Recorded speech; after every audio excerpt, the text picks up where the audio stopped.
میرا خیال ہے کہ اس کے بعد کی ساری باتیں تمہارے علم میں ہیں۔ رینوکا تمہیں اپنے جال میں پھنسائے رکھنے کی کوشش کرتی رہی اور پرنسس تارا نے تمہیں اس جال سے نکالنے کی کوششوں کا سلسلہ جاری رکھا۔ اسی دوران میں رینوکا شپنگ کارپوریشن قائم ہوئی تھی۔ پرنسس تارا نے یہ کوشش کر دی کہ اس کارپوریشن کے پہلے جہاز کے عملے میں اپنے زیادہ سے زیادہ آدمی شامل کر دے اور پھر تمہیں اور مجھے اسی جہاز پر اغوا کر لے جائے، لیکن ہمیں اب تک یہ نہیں معلوم کہ اس بیچاری پر کیا گزری۔ میں نے ٹھنڈی سانس لے کر کہا، شاید جزیرے پر پہنچنے کے بعد ہی ہمیں اس کا علم ہو سکے۔ وہ کس طرح؟ وہ ٹرانسمیٹر جس پر میں پرنسس تارا سے گفتگو کیا کرتا تھا وہ اب ہز ایکسیلنسی کے پاس ہے۔ ممکن ہے کہ پرنسس تارا نے ہز ایکسیلنسی سے رابطہ قائم کیا ہو۔ اب ہماری گفتگو ذرا دیر کے لیے رک گئی۔ میرے ذہن میں اب بھی بہت سے سوالات چکرا رہے تھے، مثلاً یہ کہ رینوکا مجھے اغوا کر کے کہاں لے گئی تھی اور پھر میں اس ٹیکسی میں کیسے پہنچا تھا جس نے مجھے اوبرائے ہوٹل تک پہنچایا تھا۔ اس قسم کے اور بہت سے سوالات تھے جن کے جواب مجھے ڈاکٹر کاچار سے نہیں مل سکتے تھے، لیکن ایک سوال میری زبان پر آ ہی گیا۔ بمبئی مجھے ایک جانا پہچانا شہر کیوں معلوم ہوا تھا؟ جب بھارت سے ہمارے سفارتی تعلقات بحال تھے تو ایک مرتبہ تم چند دن کے لیے بمبئی گئے تھے۔ اوہ، میں آپ سے ایک بہت اہم سوال کرنا تو بھول ہی گیا۔ وہ کیا؟ رینوکا میرے ہاتھوں سے پرنس چارلز کو کیوں قتل کروانا چاہتی تھی؟ اگر تم اس میں کامیاب ہو جاتے تو وہ تمہیں گرفتار بھی کروا دیتی اور اس کے بعد ایک ہنگامہ برپا ہو جاتا کہ ہماری ریاست کے ولی عہد نے پرنس چارلز کو قتل کر دیا۔ برطانیہ سے ہماری حکومت کے تعلقات بہت خراب ہو جاتے اور ہمارے جزیرے کے خلاف کوئی سخت قدم اٹھانے کے لیے بھارت کو موقع مل جاتا۔ عالمی رائے عامہ اس کے ساتھ ہوتی اور اس طرح ہم نہایت سنگین صورتحال سے دوچار ہو جاتے۔ یہ امکان بھی تھا کہ ہز ایکسیلنسی کی حکومت کا تختہ ہی الٹ جاتا اور بھارتی حکومت وہاں رینوکا دیوی کو برسر اقتدار لے آتی، لیکن خدا کا شکر ہے کہ پرنسس تارا نے رینوکا دیوی کی اس گھناؤنی سازش کو ناکام بنا دیا۔ ڈاکٹر، آپ کی باتوں سے تو یوں لگتا ہے جیسے آپ مسلمان ہیں۔ یہ حقیقت ہے، ڈاکٹر کاچار مسکرایا، اور میں ایک ہندو سلطنت کا ولی عہد ہوں۔ یہ بھی ٹھیک ہے، تو پھر آپ کی وفاداریاں ہماری حکومت سے کیوں وابستہ ہیں؟ اس لیے کہ ہز ایکسیلنسی نے ایک برے وقت میں ہمارے خاندان کو پناہ دی تھی۔ میرا اصل وطن ایران ہے۔ بہت عرصہ پہلے جب امام خمینی جلا وطن کیے گئے تھے تو ان کے ساتھ اور بہت سے لوگوں کو بھی ایران چھوڑنا پڑا تھا۔ انہی لوگوں میں میرا خاندان بھی تھا۔ میرے والد کسی مغربی ملک میں نہیں رہنا چاہتے تھے۔ انہوں نے ہز ایکسیلنسی سے پناہ کی درخواست کی جو نہ صرف منظور کر لی گئی بلکہ ہز ایکسیلنسی نے ہمارے خاندان کو اتنا نوازا کہ اب ہم کبھی واپس ایران جانے کا تصور بھی نہیں کر سکتے۔ اب ہمارا وطن وہی بن چکا ہے جہاں کسی روز تمہیں تخت پر بیٹھنا ہے۔ آپ کی باتیں نہایت متاثر کن ہے ڈاکٹر۔ میں نے اپنے بالکل صحیح جذبات کا اظہار کیا ہے۔ میں نے گھڑی پر نظر ڈالی اور پھر کھڑا ہوتا ہوا بولا، رات کافی گزر چکی ہے، اب آپ آرام کریں۔ میرے ساتھ ہی ڈاکٹر کاچار بھی کھڑا ہو گیا۔ وہ بولا، آج رات تو شاید مجھے نیند ہی نہ آ سکے۔ نیند تو مجھے بھی نہیں آئے گی، کل صبح فیصلہ کن مرحلوں سے گزرنا ہے اور مجھے اس کے بارے میں سوچنا پڑے گا۔ ویسے بھی اس وقت جو سنسنی خیز انکشافات ہوئے ہیں انہوں نے میری نیند بالکل اڑا دی ہے۔ آپ نے جو کہانی سنائی ہے وہ مجھے سچ مچ بس کہانی ہی محسوس ہو رہی ہے۔ میں تصور بھی نہیں کر سکتا تھا کہ میں کسی سلطنت کا ولی عہد ہوں۔ اور ہاں، آخر میری یادداشت کو کیا ہو گیا؟ غالباً یہ میرا چھٹا آپریشن بھی پوری طرح کامیاب نہیں ہو سکا۔ میں نے تمہیں وہ تمام خصوصیات تو پیدا کر دی جو میں چاہتا تھا، لیکن اس کے ساتھ ہی کوئی ایسی غلطی بھی ہو گئی کہ تم اپنے ماضی کو بڑی حد تک بھول گئے۔ اچھا خیر، اب آپ آرام کریں، شب بخیر۔ ڈاکٹر کاچار مجھے چھوڑنے کے لیے دروازے تک آیا۔ اپنا بہت خیال رکھنا، بہت چوکس رہنے کی ضرورت ہے، وہ بولا۔ آپ اطمینان رکھیں، اب میں بہت اچھی طرح رینوکا دیوی سے نپٹوں گا۔ جزیرے پر پہنچنے کے بعد مجھے تمہارے دماغ کا ایک آپریشن اور کرنا ہے تاکہ پھر رینوکا تم سے ذہنی رابطہ قائم نہ کر سکے۔ وہ تو بات کی بات ہے، دیکھا جائے گا۔ ڈاکٹر کاچار کے کیبن سے نکل کر میں اپنے کیبن میں آ گیا۔ سنگم رات کی تاریکی میں سمندر کا سینہ چیرتا ہوا اپنی منزل کی طرف رواں دواں تھا، مگر آنے والی صبح مجھے اس کی منزل تبدیل کرنا تھی۔ جب میں اپنے کیبن میں پہنچ کر اپنے بستر پر لیٹا تو نیند واقعی میری آنکھوں سے کوسوں دور تھی۔ یہ خیال اب بھی میرے جسم میں سنسنی پھیلا رہا تھا کہ میں ایک شہزادہ ہوں۔ یہ سب کچھ مجھے حقیقت کی بجائے ایک ناول کا پلاٹ معلوم ہو رہا تھا۔ ایسی باتیں عموماً ناولوں ہی میں ہوتی ہیں، تاہم مجھے ڈاکٹر کاچار کی ہر بات پر یقین آ چکا تھا۔ بہت خوش معلوم ہو رہے ہو ونود کمار، اچانک مجھے رینوکا دیوی کی آواز سنائی دی۔ ہاں، میں نے ایک طویل سانس لے کر کہا، کیا تمہیں ڈاکٹر کاچار کی باتوں پر یقین آ گیا ہے؟ میں چونک سا گیا۔ رینوکا دیوی کے اس سوال کا مطلب یہ تھا کہ جب میں اور ڈاکٹر کاچار گفتگو کر رہے تھے تو وہ مجھ سے ذہنی رابطہ قائم کیے ہوئے تھی۔ تم کہنا کیا چاہتی ہو رینوکا دیوی؟ میں نے زبان ہلائے بغیر اپنے ذہن میں یہ سوال دہرایا۔ یہی کہ تم ایک خوفناک سازش کا شکار ہو رہے ہو، رینوکا نے کہا۔ اب میں تمہاری باتوں کے جال میں نہیں پھنس سکتا۔ وقت آنے پر تمہیں معلوم ہو ہی جائے گا کہ میں غلط نہیں کہہ رہی ہوں۔ پرنسس تارا CIA کی ایجنٹ ہے جو تمہارے ذریعے CIA کے ایک پلان کو کامیابی کی طرف لے جا رہی ہے۔ تمہیں دراصل ایک ویران جزیرے پر لے جانے کی کوشش کی جا رہی ہے۔ وہاں CIA کے ایجنٹ ہوں گے اور ایک طیارہ بھی موجود ہوگا۔ وہ لوگ تمہیں اغوا کر کے امریکہ لے جائیں گے اور پھر تم کبھی ان کے جال سے نہیں نکل سکو گے۔ لیکن اب تمہاری ان باتوں کا جال بھی مجھ پر نہیں گر سکے گا، میں نے منہ بنا کر کہا۔ خیر، رینوکا دیوی نے کہا، میری بات کی حقیقت تمہیں معلوم ہو ہی جاتی، لیکن میں سنگم کو اغوا ہونے ہی نہیں دوں گی۔ آج میں تم کو بتا دوں کہ میرا تعلق روس کی KGB سے ہے اور ہم تمہارے معاملے میں CIA کو ہرگز کامیاب نہیں ہونے دیں گے۔ بس مجھے اس وقت تمہیں اتنا ہی بتانا تھا، اب تم خود ہی اپنے برے بھلے کا فیصلہ کرو۔ رینوکا دیوی نے میرے جواب کا انتظار کیے بغیر ذہنی رابطہ منقطع کر لیا۔ میں بستر سے اٹھ بیٹھا۔ ہر چند میں نے رینوکا کو بڑے طنز جواب دیے تھے، لیکن یہ بھی حقیقت ہے کہ اس کی باتوں نے مجھے شبے میں مبتلا کر دیا تھا۔ اس نے جو بات کی تھی وہ بہرحال بعید القیاس نہیں تھی۔ اس کا امکان بہرحال تھا کہ میں CIA کے اور KGB کے درمیان فساد کی جڑ بن گیا ہوں۔ ڈاکٹر کاچار کے مسلمان ہونے سے اس بات کی تقویت بھی ملتی تھی۔ وہ خود بھی بتا چکا تھا کہ وہ امام خمینی کے آدمیوں میں سے ہے اور امام خمینی نے امریکہ ہی میں پناہ لی تھی۔ ایسا ہو سکتا تھا کہ ڈاکٹر کاچار بھی CIA کا ایجنٹ ہو، امریکہ نے اپنے لیے ایک سپرمین یعنی میری تخلیق کروائی ہو، لیکن پھر KGB والے مجھے لے اڑے ہوں۔ رینوکا دیوی اندرا گاندھی کی دوست تھی اور یہ کوئی ڈھکا چھپا نکتہ نہیں تھا کہ بھارتی حکومت کو روس سے خاصی قربت ہے۔ پاک بھارت جنگ کا تصفیہ بھی تاشقند میں ہوا تھا۔ میں بستر سے اٹھ کر اپنے کیبن میں ٹہلنے لگا۔ حقیقتاً میں بے حد پریشان ہو گیا تھا۔ کیا اب بھی میں اپنے حقیقت سے، اپنے ماضی سے بے خبر ہوں؟ کیا اب بھی میں دوستوں میں نہیں ہوں؟ یہ ڈاکٹر کاچار اور پرنسس تارا وغیرہ کیا واقعی CIA کے ایجنٹ ہیں؟ اگر مجھے نیند آنا بھی تھی تو اس خلفشار کے بعد وہ بالکل ہی اڑ گئی۔ اگلی صبح کا کوئی لائحہ عمل مرتب کرنے کی بجائے میں ان باتوں میں الجھ گیا اور تبھی اچانک میرے ذہن میں خیال آیا کہ شاید رینوکا نے مجھے اسی لیے خلفشار میں مبتلا کیا ہو کہ میں ان باتوں میں الجھ کر سنگم کے اغوا کی پلاننگ پر توجہ نہ دے سکوں۔ میں نے ایک گلاس ٹھنڈا پانی پیا اور اپنے ہیجان کو کم کرنے کی کوشش کرنے لگا۔ اس نازک مرحلے پر مجھے بہت پرسکون ہو کر سوچنے کی ضرورت تھی۔ جب ٹھنڈے پانی کا گلاس بھی مجھے سہارا نہ دے سکا تو میں نے وسکی کا ایک پیک بنایا اور پورا گلاس 2 گھونٹوں میں خالی کر کے سگریٹ جلائی۔ پھر دوسرا پیک بنایا اور اس کی ہلکی ہلکی چسکیاں لینے لگا۔ 15 منٹ بعد میں خود پر کافی حد تک قابو پا چکا تھا۔ ہیجانی کیفیت بڑی حد تک کم ہو گئی تھی۔ پھر چوتھا پیک پیتے پیتے میں بالکل نارمل ہو گیا۔ میں اتنے شدید ذہنی دباؤ میں رہا تھا کہ 4 پیک پی کر بھی مجھے نشہ نہیں ہوا۔ اب میں بڑے سکون سے ان حالات کا تجزیہ کر رہا تھا۔ آخر میں اس فیصلے پر پہنچ ہی گیا کہ سنگم کو اغوا ضرور ہونا چاہیے۔ اگر اسے اغوا نہ کیا جاتا تو میری یہ الجھن بدستور قائم رہتی کہ میں کیا ہوں۔ لیکن اس جزیرے پر پہنچنے کے بعد حقیقت سامنے آ جاتی کہ میں واقعی وہاں کے حکمراں کا بیٹا ہوں یا یہ ایک فرضی کہانی ہے۔ اگر وہاں CIA کے ایجنٹوں سے مڈبیر ہوتی تو مجھے اعتماد تھا کہ میں ان سے اچھی طرح نپٹ سکوں گا۔ اب مجھے اپنی بہت سی طاقتوں کا علم ہو چکا تھا اور وہی طاقتیں میرے اس اعتماد کا سبب بنی تھی۔ میں اس کے لیے ہرگز تیار نہیں تھا کہ CIA یا KGB کا کھلونا بنوں۔ میں اس قابل تھا کہ ان دونوں تنظیموں سے ٹکر لے سکوں۔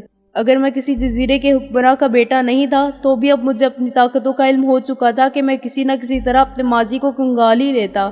چھٹے پیک کے اختتام پر میں نے محسوس کیا کہ اب مجھے نیند آ جائے گی۔ یہ محسوس کر کے میں بستر پر لیٹا اور آنکھیں بند کر لیں۔ میرا خیال درست ہی ثابت ہوا۔ میں ایک فیصلے پر پہنچنے کے بعد بڑی حد تک پرسکون ہو چکا تھا اور شراب بھی اپنا اثر دکھا رہی تھی، اس لیے شاید میں چند ہی منٹ میں سو گیا۔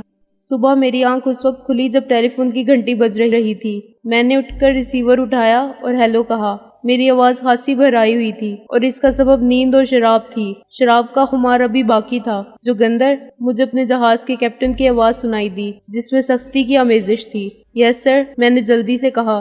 تمہیں اس وقت ریڈیو روم میں ہونا چاہیے تھا لیکن میں ریڈیو روم کو خالی دیکھ رہا ہوں۔ آئی ایم سوری سر، میں نے جلدی سے کہا۔ میں رات کو ٹائم پیس میں الارم لگانا بھول گیا تھا۔ میں آئندہ اس قسم کا کوئی عذر سننا پسند نہیں کروں گا۔ جلد از جلد اپنی ڈیوٹی پر پہنچو۔ کیپٹن شنکر نے اتنا کہا اور پھر میرے جواب کا انتظار کیے بغیر سلسلہ منقطع کر دیا۔ میں نے تیار ہونے میں بڑی جلد کی تھی۔ مجھے نہ صرف جلد از جلد ریڈیو روم میں پہنچ جانا چاہیے تھا بلکہ آج کی صبح بے حد اہم تھی۔ آج ہمیں 10 بجے کے قریب جہاز کے رخ میں تبدیلی بھی کرنا تھی۔ مجھے آفاق سے ابھی یہ نہیں معلوم ہو سکا تھا کہ اس نے جہاز کو اغوا کرنے کے سلسلے میں کیا لائحہ عمل مرتب کیا ہے۔ مجھے یہ بات اس سے کل رات ہی معلوم کر لینا چاہیے تھی، لیکن رینوکا سے ذہنی رابطے اور ڈاکٹر کاچار سے گفتگو کرنے کے بعد مجھے آفاق سے بات کرنے کا خیال ہی نہیں آیا تھا۔ جب میں ڈیک پر پہنچا تو میں نے محسوس کیا کہ کچھ ہنگامی قسم کی صورتحال پیدا ہو چکی ہے۔ کچھ سی مین ادھر سے ادھر بھاگتے پھر رہے تھے۔ میں ان میں سے کسی کو روک کر سوال کر سکتا تھا، لیکن اس کی بجائے میں نے اپنی رفتار تیز کر دی۔ میں جلد از جلد برج پر پہنچ کر بھی صورتحال سے آگاہ ہو سکتا تھا۔ برج پر پہنچ کر میرے اس خیال کی تصدیق ہو گئی کہ کچھ ہنگامی قسم کی صورتحال پیدا ہو گئی ہے۔ یہاں اس وقت چیف آفیسر اور کوارٹر ماسٹر کے ساتھ خود کیپٹن بھی موجود تھا، اور وہ لوگ سمندر کی ایک ہی سمت پہ دیکھ رہے تھے۔ میں نے بھی اس طرف دیکھا۔ کچھ فاصلے پر ایک لائف بوٹ سمندر میں ہچکولے کھا رہی تھی۔ اب مجھے یہ بھی محسوس ہوا کہ جہاز کی رفتار خاصی کم ہو چکی ہے۔ وہ اسی لائف بوٹ کی طرف بڑھ رہا تھا۔ کیپٹن نے مجھے دیکھتے ہی خوش لہجے میں کہا، کمپنی کو فوراً وائرلیس پر اطلاع کر دو کہ ہمیں سمندر میں ایک لائف بوٹ ملی ہے۔ اس بوٹ میں غالباً کسی گرکاب جہاز کے مسافر سوار ہیں اور ہم ان لوگوں کی خاطر جہاز کو روک رہے ہیں۔ بہتر سر، میں نے کہا اور بہت تیزی سے ریڈیو روم کی طرف بڑھا۔ اس وقت میرا ذہن بہت تیزی سے کام کر رہا تھا۔ اس وقت اس لائف بوٹ کے ملنے سے دو قسم کے رد عمل ہو سکتے تھے۔ اس ہنگامی صورتحال میں ہمیں یا تو اپنے کام میں آسانی ہو جاتی یا مشکلات میں اضافہ ہو جاتا۔ بہرحال میں نے جلدی سے وائرلیس پر کمپنی سے رابطہ قائم کیا۔ انہوں نے یہ اطلاع پہنچا دی۔ اس کے بعد میں پھر برج پر آیا۔ اس وقت کیپٹن شنکر بڑی تیزی سے سیڑھیاں اترتا ہوا نیچے جا رہا تھا۔ مجھے معلوم ہوا کہ لائف بوٹ میں 11 مسافر ہیں جن کو اب اس جہاز پر لایا جا رہا ہے۔ جہاز روک دیا گیا تھا۔ کیا ان مسافروں کی حالت بہت زیادہ خراب ہے؟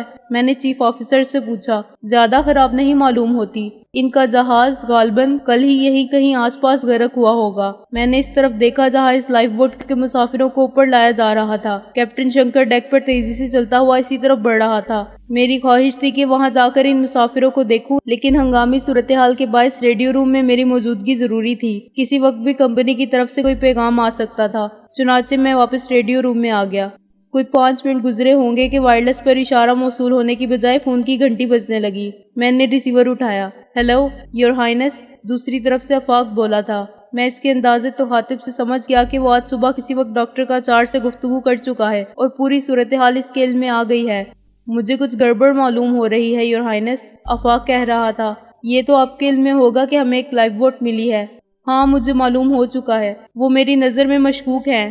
کون؟ اس کے مسافر، آفاق نے جواب دیا۔ ان کی حالت ایسی نہیں جیسی کسی گرکاب جہاز کے مسافروں کی ہونا چاہیے۔ علاوہ ازیں وہ سب تقریباً 35-40 کے لگ بھگ معلوم ہوتے ہیں۔ کسی گرکاب جہاز کی لائف بوٹ میں یکساں عمر کے آدمی ہرگز نہیں ہو سکتے۔ کوئی بوڑھا ہوتا ہے، کوئی جوان، کوئی عورت ہوتی ہے، کوئی بچہ۔ تم کہنا کیا چاہتے ہو؟ وہ رینوکا کے آدمی بھی ہو سکتے ہیں، ٹرینڈ قسم کے لڑاکا، آفاق نے جواب دیا۔ انہیں رینوکا نے اس لیے بھیجا ہوگا کہ وہ جہاز کو اغوا ہونے سے روک لیں۔ یہ کیسے ممکن ہے؟ رینوکا ممبئی سے اتنے آدمیوں کو اتنی جلدی ہمارے راستے میں کیسے پہنچا سکتی ہے؟ ہوائی جہاز کے ذریعے۔ پھر یہ بھی ضروری نہیں ہے کہ آدمیوں کو ممبئی سے ہی بھیجا جائے۔ رینوکا کے آدمی سارے ملک میں پھیلے ہوئے ہیں۔ ہندوستان کے کسی اور قریبی شہر سے بھی ان آدمیوں کو بھیجا جا سکتا ہے۔ اس کی تصدیق کیسے ہو سکتی ہے؟ میں نے تشویش کے عالم میں پوچھا۔ ان لوگوں کا کہنا ہے کہ ان کا جہاز کسی اچانک خرابی کے باعث کل غرق ہوا تھا۔ اس جہاز نے کسی قریب ترین بندرگاہ کو SOS سگنل ضرور دیا ہوگا۔ قریب ترین بندرگاہیں 2 ہیں، ایک تو کوچین اور دوسری تریو اندرم۔ آپ وائرلیس پر ان دونوں بندرگاہوں سے اس کے بارے میں معلومات حاصل کر سکتے ہیں۔ ٹھیک ہے، میں بھی کوشش کرتا ہوں، میں نے جلدی سے کہا۔ میں آپ کے فون کا انتظار کروں گا۔ میں سلسلہ منقطع کر کے وائرلیس کی طرف متوجہ ہوا اور جلد ہی ان دونوں بندرگاہوں سے اس کی تصدیق ہو گئی کہ انہیں بہت عرصے سے کوئی SOS سگنل نہیں ملا۔ میرے جسم میں سنسنی پھیل گئی۔ آفاق کا خیال درست ثابت ہو چکا تھا۔ وہ یقیناً رینوکا ہی کے آدمی ہوں گے اور اس معاملے سے نپٹنے کے لیے رینوکا نے اپنے بہت تیز ترار آدمیوں کو بھیجا ہوگا۔ میں نے فون پر آفاق سے رابطہ قائم کر کے اسے اس صورتحال سے آگاہ کر دیا اور وہ فوراً ہی بولا، اب ہمیں جلد از جلد ایکشن لے لینا چاہیے۔ وہ لوگ اس وقت کہاں ہیں؟ کیپٹن شنکر انہیں اپنے روم میں لے گیا ہے۔ ابھی ہمارے ایک آدمی نے مجھے اس کی اطلاع دی ہے اور اس کا خیال ہے کہ خود انہی لوگوں میں سے کسی نے اس خواہش کا اظہار کیا تھا کہ وہ کیپٹن کے ساتھ اس کے روم میں ملنا چاہتے ہیں۔ میں تو اب یہ سوچ رہا ہوں یور ہائنس کہ وہ لوگ بھارت کی انٹیلیجنس کے گوریلے بھی ہو سکتے ہیں۔ وہ کیپٹن شنکر کو اپنے شناختی کاغذات دکھا کر یہ بتا دیں گے کہ کچھ لوگ جہاز کو اغوا کرنا چاہتے ہیں اور پھر کیپٹن شنکر ان کے کسی معاملے میں بھی مداخلت نہیں کرے گا۔ تو پھر مناسب یہی ہے کہ ان لوگوں سے کیپٹن ہی کے کیبن میں نپٹ لیا جائے۔ میں اس وقت کچھ نروس ہو رہا ہوں یور ہائنس، میری سمجھ میں نہیں آ رہا ہے کہ بس میں خود ہی شروع کرتا ہوں۔ تم اپنے آدمیوں کو الرٹ کر دو۔ پھر میں نے اس کے جواب کا انتظار کیے بغیر سلسلہ منقطع کیا اور ریڈیو روم سے نکل آیا۔ اس کا دروازہ مقفل کر کے میں تیزی سے آہنی سیڑھیوں کی طرف بڑھا۔ کوارٹر ماسٹر اور سیکنڈ آفیسر بمل کرشن اس وقت بھی برج پر موجود تھے۔ میں نے محسوس کیا کہ بمل کرشن مجھے کن اکھیوں سے دیکھ رہا تھا۔ میں تیزی سے سیڑھیاں اترنے لگا۔ اس وقت اچانک مجھے محسوس ہوا کہ روشنی کچھ کم ہو گئی ہے۔ میری نظریں آسمان کی جانب اٹھ گئیں۔ میں نے دیکھا کہ اس سمت سے بڑی زور کی کالی گھٹا اٹھ رہی تھی۔ صاف معلوم ہو رہا تھا کہ بارش کسی خوفناک طوفان کی طرح آئے گی۔ میں سیڑھیاں طے کر کے تیزی سے کیپٹن کے روم کی طرف چلا گیا۔ اس وقت بادل تو آسمان پر چھا رہے تھے اور بجلیاں میرے جسم میں کون رہی تھی۔ اچانک کوئی میرے سامنے آ گیا تھا۔ میں اس سے ٹکراتے ٹکراتے بچا تھا۔ وہ شیلا تھی، سیکنڈ انجینئر۔ ہیلو، وہ مسکرائی۔ ایسا معلوم ہوتا تھا جیسے اس نے اپنا اعتماد بحال کر لیا ہو۔ وہ مجھ سے خوفزدہ نہیں معلوم ہو رہی تھی۔ آپ بہت جلدی میں معلوم ہو رہے ہیں۔ وہ پھر بولی، خیریت تو ہے؟ سب ٹھیک ہے، تم اپنے کام سے کام رکھو۔ میں نے کترا کر آگے نکل جانا چاہا لیکن وہ جلدی سے پھر میرے سامنے آ گئی۔ آپ سے مجھے کچھ بات کرنا ہے مسٹر ونود۔ اس وقت تم میرا صرف وقت ضائع کرنا چاہتی ہو، میں نے گھرا کر کہا۔ غالباً تمہیں علم ہو چکا ہے کہ کچھ سوچ کر میں نے اپنی بات ادھوری ہی چھوڑ دی۔ میں بہت سنجیدہ ہوں مسٹر ونود، وہ بولی۔ میں آپ سے اس موضوع پر بات کرنا چاہتی ہوں کہ کیا آپ مجھے رینوکا دیوی کے جال سے نکال سکتے ہیں؟ میں اپنے حالات سے بہت تنگ آ گئی ہوں۔ میں تم سے اس موضوع پر پھر کسی وقت بات کروں گا۔ میں نے پھر کترا کر نکل جانا چاہا مگر شیلا نے مجھے کامیاب نہیں ہونے دیا۔ وہ پھر میرے سامنے آ گئی تھی۔ یہ میرے لیے بڑے نازک لمحات تھے۔ ایک ایک سیکنڈ قیمتی تھا۔ تم یوں نہیں مانو گی، میں نے دانت پیس کر کہا اور اچانک اسے بڑی زور سے دھکا دے کر آگے بڑھ گیا۔ آس پاس موجود کچھ لوگوں نے میری اس حرکت کو یقیناً بڑی حیرت سے دیکھا ہوگا مگر ان میں سے کوئی کچھ بولا نہیں۔ میں نے پلٹ کر یہ بھی نہیں دیکھا کہ شیلا گر پڑی تھی یا گرتے گرتے سنبھل گئی تھی۔ میں بہت جلد کیپٹن کے روم کے پاس پہنچ گیا اور وہیں میری مڈبیر افاق سے ہوئی۔ وہ مجھے دیکھتے ہی بولا، آپ کو دیر ہو گئی یور ہائنس۔ کیا مطلب؟ میں نے تیزی سے پوچھا۔ وہ لوگ یہاں سے جا چکے ہیں، میں آپ کا انتظار کرنے کے لیے رک گیا تھا۔ وہ لوگ کہاں گئے ہیں؟ میں نے پہلے سے بھی زیادہ تیزی سے پوچھا۔ یہ مجھے ذرا دیر بعد معلوم ہو سکے گا۔ میں نے اپنے آدمیوں کو ان کے پیچھے بھیجا ہے۔ وہ سب 3 گروپ بنا کر مختلف سمتوں میں گئے ہیں۔ ان کی رفتار بڑی تیز تھی۔ ایسا معلوم ہوتا ہے جیسے وہ کوئی لائحہ عمل بنا کر آئے تھے اور اس پر فوراً ہی عمل پیرا ہو گئے ہیں۔ کیپٹن بھی ان کے ساتھ گیا ہے؟ جی نہیں، وہ اپنے روم ہی میں ہے اور میرا خیال ہے کہ اسے فوراً قابو میں کر لیا جائے۔ وہ ایمرجنسی باکس سے ریوالور نکال کر ہمارے لیے خطرے کا سبب بن سکتا ہے اور اس کے پاس ماسٹر کی بھی ہے۔ ماسٹر کی سے جہاز کے ہر دروازے کا قفل کھولا جا سکتا ہے۔ ٹھیک ہے، میں نے جلدی سے کہا۔ تم اپنے آدمیوں کی مدد سے اس کو دیکھو، میں ان لوگوں کے پیچھے جاتا ہوں۔ وہ کس کس طرف گئے ہیں؟ ابھی آفاق نے جواب دیا بھی نہیں تھا کہ ایک طرف سے ایک سی مین تیزی سے آتا نظر آیا۔ یہ اپنا ہی آدمی ہے، آفاق نے جلدی سے بتایا۔ یہ ان لوگوں کے ایک گروپ کے پیچھے گیا تھا۔ اتنے میں سی مین قریب آ گیا اور آفاق سے بولا، وہ تینوں برج کی طرف گئے ہیں۔ اوہ، میرا جسم سنسنا اٹھا۔ جہاز پر آنے کے بعد سے اب تک میں اتنا تو جان ہی چکا تھا کہ برج پر قبضے کی اہمیت باقی سب باتوں سے زیادہ ہے۔ اگر دشمن برج پر قبضہ کر لیتا تو ہم پھر کسی طرح بھی جہاز کو اغوا نہیں کر سکتے تھے۔ مجھے فوراً برج کی طرف جانا چاہیے آفاق، میں نے تیزی سے کہا۔ تم باقی معاملات کو دیکھو، اپنے اس آدمی کو میرے ساتھ بھیج دو۔ ٹھیک ہے، آپ اسے لے جائیں۔ اتنے میں ایک اور آدمی وہاں آیا۔ اس نے بتایا کہ وہ 5 آدمیوں کے جس گروپ کے پیچھے گیا تھا وہ ڈیک پر تیسرے درجے کے مسافروں میں ادھر ادھر پھیل گیا ہے۔ مجھے یہ اطلاع نہایت بروقت مل گئی تھی۔ اب اگر میں عرشے کی طرف سے برج کی طرف جاتا تو وہ 5 یقیناً مجھے روکنے کی کوشش کرتے۔ مجھے فیصلہ کرنا پڑا کہ میں پچھلی جانب سے دروازے کی طرف جاؤں۔ میں سی مین کو اپنے ساتھ لے کر تیزی سے چل پڑا۔ کیا آپ کو ریوالور کی ضرورت پڑ سکتی ہے یور ہائنس؟ سی مین نے اچانک مجھ سے پوچھا۔ میں نے چلتے چلتے چونک کر اس کی طرف دیکھا۔ تم مجھے جانتے ہو؟ میں نے اس سے پوچھا۔ ہم سب کو آج ہی آفاق صاحب نے آپ کے بارے میں بتایا ہے۔ میں نے سر ہلا دیا اور پوچھا، کیا تمہارے پاس ریوالور ہے؟ ہم سب کے پاس 2 ریوالور ہیں، سی مین نے جواب دیا، اور 2 آدمیوں کے پاس اسٹین گن بھی ہیں۔ میں نے اس وقت یہ پوچھنا ضروری نہیں سمجھا کہ وہ لوگ اتنا اسلحہ جہاز پر کیسے لے آئے، خاص طور سے اسٹین گن جیسا بھاری ہتھیار جسے لباس میں نہیں چھپایا جا سکتا تھا۔ میں نے سی مین سے ایک ریوالور لے کر اپنی جیب میں ڈال لیا۔ اب میں نے تقریباً دوڑنا شروع کر دیا تھا۔ جلد ہی ہم برج کے عقب میں اس دروازے تک پہنچ گئے جس سے گزر کر ہم برج کی عقبی سیڑھیوں تک جا سکتے تھے، لیکن میں نے اس دروازے کو کھولنا چاہا تو میرے پیروں تلے سے زمین نکل گئی۔ وہ مقفل تھا اور خیال القلب یہی تھا کہ اسے دشمن ہی نے برج پر پہنچنے کے بعد اندر سے بند کر دیا ہوگا۔ وہ نہیں چاہتے ہوں گے کہ اب کوئی بھی برج پر پہنچ سکے۔